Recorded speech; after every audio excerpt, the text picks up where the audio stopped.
இன்றைய உணவு இன்றைய உணவு இன்றைய உணவு.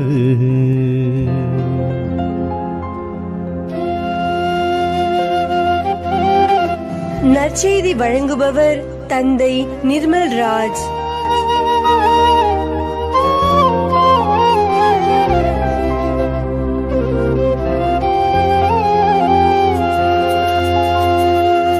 இயேசுவில் அன்பார்ந்த சகோதர சகோதரிகளே, நம் ஆண்டவர் இயேசு நம்மை மீட்டெடுப்பதற்காகவே காப்பதற்காகவே இந்த உலகத்தில் இறை மனிதனாக பிறந்தார்.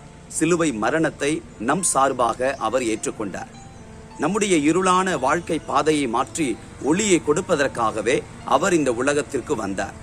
இன்றைக்கும் நம்முடைய பாவம் என்கின்ற இருளில் இருந்து நம்மை மீட்டெடுப்பதற்காக அவருடைய திட்டங்கள் எல்லாம் நம்முடைய வாழ்க்கையில் நடந்து கொண்டிருக்கிறது.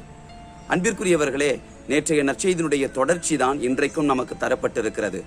ஆண்டவர் இயேசு நிக்கதேமிடம் தம் ஒரே மகன் மீது நம்பிக்கை கொள்ளும் எவரும் அழியாமல் நிலை வாழ்வு பெறும் பொருட்டு அந்த மகனையே தந்தையாம் கடவுள் இந்த உலகத்திற்கு அனுப்பினார், அந்த அளவிற்கு கடவுள் இவ்வுலகின் மீது அன்பு கூர்ந்தார் என்று இயேசு நிக்கதேமை பார்த்து குறிப்பிடுகிறார். அன்பிற்குரியவர்களே, நம்மில் ஒருவர் கூட அழியக்கூடாது என்பதற்காகத்தான் ஆண்டவர் இன்றைக்கும் நமக்குள்ளாய் செயல்பட்டு கொண்டிருக்கிறார், ஒளியாக செயல்பட்டு கொண்டிருக்கிறார். நம்முடைய பாவங்களை குறித்து அவருக்கு தெரியும், நம்முடைய பலகீனங்கள் நம்முடைய மீறுதல்களை குறித்து அவருக்கு தெரியும்.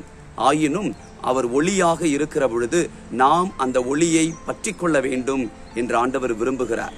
அதனுடைய பொருள் என்ன? மனித பலவீனங்கள் நம்மை ஆழ்த்தினாலும் கடவுளின் வல்லமை நம்மை எப்பொழுதும் தூக்கிவிட்டு கொண்டே இருக்கும். அவருடைய மன்னிப்பின் வழியாக, இரக்கத்தின் வழியாக, அவர் செய்து வருகின்ற நன்மைகளின் வழியாக, வாழ்க்கை அனுபவங்களின் வழியாக அந்த ஒளியில தொடர்ந்து நாம் சுடர்விட வேண்டும். அன்பானவர்களே, இன்றைக்கு நம்முடைய கத்தோலிக்க திரு அவையிலேயே நிறைய பேர் அந்த ஒளியை ஏற்றுக்கொள்ளத்தான் மறுக்கிறார்கள். தங்களுடைய இயலாமை, தங்களுடைய பாவங்கள், தங்களுடைய குறைகள் எல்லாம் பெரிதுபடுத்தி கிறிஸ்தவர்களாக இருப்பார்கள். ஆனால் ஆலயத்திற்கு உள்ளே வரமாட்டார்கள், திவ்ய நற்கருணையை பெற்றுக்கொள்ள மாட்டார்கள். எனவேதான் ஆண்டவர் இன்றைய நற்செய்தி வாசகத்துல சொல்லுகிறார், ஒளி உலகிற்கு வந்திருந்தும் தம் செயல்கள் தீயனவாய் இருப்பதினால் அவர்கள் ஒளியிடம் வருவதற்கு அஞ்சுகிறார்கள். அன்பானவர்களே, கடவுள் பயம் என்பது வேறு, குற்றப்பழி உணர்வோடு கடவுளுக்கு அருகிலே அண்டி செல்லாதது என்பது வேறு. ஆண்டவர் நம்முடைய குணநலன்களை அறிந்திருக்கிறார். நம்முடைய வாழ்வில் சுடர்விட்டு எரியக்கூடிய அருளை ஆண்டவர் திரு அருள் அடையாளங்களின் வழியாக நமக்கு கொடுத்து கொண்டுதான் இருக்கிறார். எங்கள் அன்பின் ஆண்டவரே, ஒரே திருமகன் இயேசுவின் சிலுவை மரணத்தினால் ஒட்டுமொத்த மீட்பையும் நீர் இந்த உலகத்திற்கு கொடுத்தீரே.